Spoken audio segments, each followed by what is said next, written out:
My guests are Amanda Posadowski from the KFL&A Public Health, welcome, and Patty Gollogly who is Associate Superintendent from Safe Schools for the Limestone District School Board. Yes. Thank you so much for coming in to talk about what is a hot topic these days, cell phones in classrooms. And I guess I don't get it, to be honest with you. What is the argument you're getting that, oh, we got to have a cell phone? I don't quite understand. What are they saying is the reason for this? I think just if we look at society in the last 15, 20 years where cell phones have now become the norm, and the way of having a home phone is now having a cell phone. People are just very much used to having them on themselves and using them for a variety of different things. So I think that was probably the argument of why people wanted to have cell phones or were using them in school, in the classroom. But from a teacher's point of view, that is not a good idea. So it's the policy has come down by the ministry just in June, but Limestone for quite some time has had policies on cell phones within classrooms. We very much have focused on digital citizenship, where when you were in a classroom, the teachers could say this was time either to take out your cell phone or put away your cell phone. Some students need them for medical reasons. For example, if a student is diabetic, sometimes they have an app on their phone that does their blood sugar level. I wouldn't have thought of that. Okay. So those are all kind of different reasons why students may or may not. But in Limestone, for quite a few years now, we have had cell phone policies where it was very much the teachers and administrators in the school could indicate that this was a time for a cell phone or this was not time for a cell phone. Okay, and that seems fair. Absolutely. Right, just the same as there's other things in a classroom. You can do this now, you can't do this now, right? That kind of thing. And there's a health connection that's, so tell me about that. What's the connection there? Cell phones in general aren't inherently bad. There are definitely a lot of positives that go along with cell phone and social media use, but just like anything, there can sometimes be too much of a good thing. So sometimes when kids are spending a lot of time on screens or on social media, they're replacing other things like sleep, physical activity, peer-to-peer connection, like the in-person connection, which is really valuable for their well-being. Right. They're communicating, they're sitting across from each other, but communicating with text message instead of talking. That's right, Right. Yeah. Okay. Now you represent Safe Schools. So how is the connection between Safe Schools and cell phone use? How does that work? Absolutely. Within the Safe Schools portfolio, I work very closely with Amanda in Public Health, and we look at the new research that is coming out with too much cell phone use, making sure that, as Amanda just indicated, that people are making healthy choices, but also making sure we've kind of talked about what could be broken down into kind of the 3 C's, where you want to give your students, your families, educators, you want to make the connection for them and also ask for their input in regards to the policy. But you also want to give them context of why this may be a concern before any consequences or anything like that would occur. So working very closely with Amanda in Public Health, we very much believe obviously in the education piece, where we want to go through, look at the statistics, look at the new research that is coming out indicating that spending 8-9 hours a day consistently on your cell phone is actually not something that is a healthy choice. It's not for anybody, never mind for growing minds and bodies and all the rest. Is that fair? Yeah. And certainly children, their brains are still developing. They may not necessarily always see through different things that they're also viewing through their cell phones too. So there is some level of risk in that. And I've heard it's starting to affect their eyesight. Now that I can't speak to, but someone from our vision health probably could.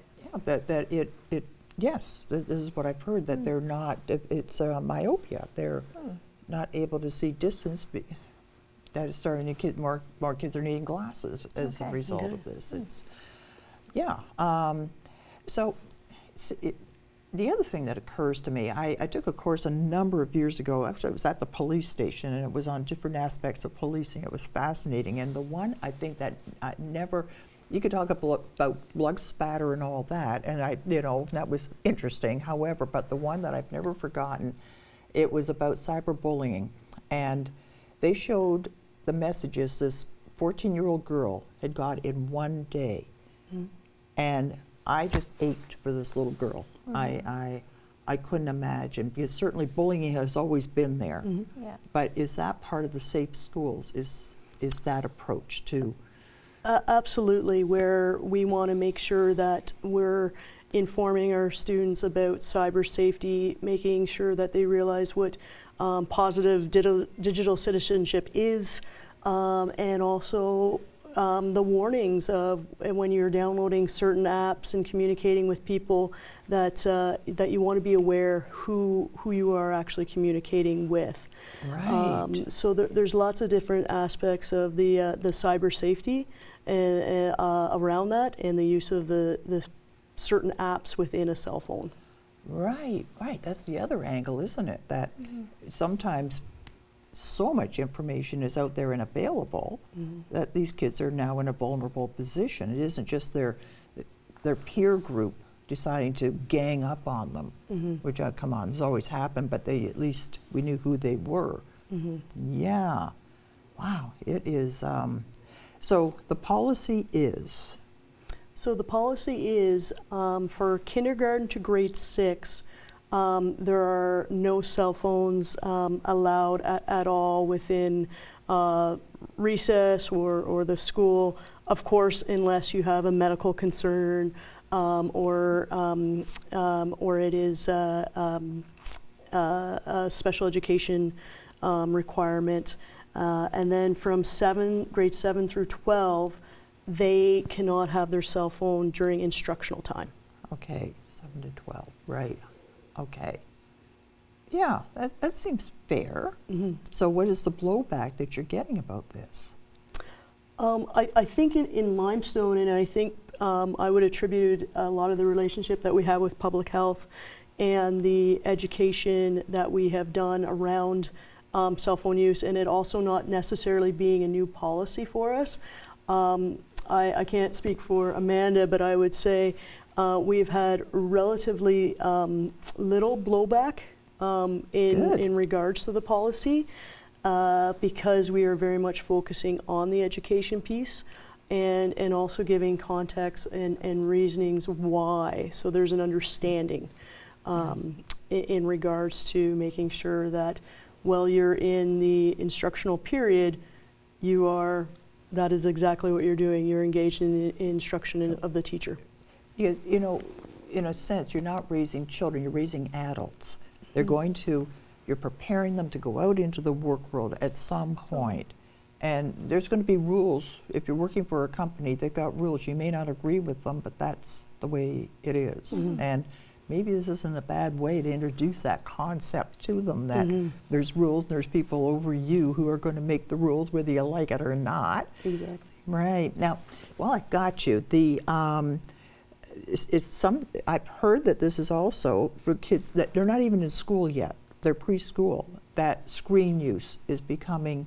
Have you dealt with that in the health unit? It definitely would try and get the message across about reduction of screen time. There is certainly not a benefit for children 2 and under to be using apps and screen time. Face-to-face interaction with a caring adult is all they need for brain development. That really is important, and for that connection and attachment with a caregiver. Right, right. So the bottom line is put down the phone, go out and play. Go out and For the play. Yeah, fresh have air a good time. and the jungle gyms and all the other stuff and sports and all those. Build a snowman. That's coming up. I mean, come on. That's right. Right? Is that basically what it comes down to? Yeah, I think certainly the policy in schools not having that cell phone during instructional time, it allows students to not be distracted, to be Yes. there and ready to learn, and their education ultimately, like you said, affects their adult life. Exactly. So Yeah. that's important, and it's important for them to connect with their peers in class. It's important for students within the classroom setting not to be, concerned that somebody might film them while they're doing a presentation or while they're answering a question. So it's important for their overall well-being to succeed. I Yeah. can't agree more. Thank you so much for coming in today. And if you want to know more, there's information on the screen for people to get more information about this. Thank you so much. This has been so interesting. Thank you for having us. All right. Thank you.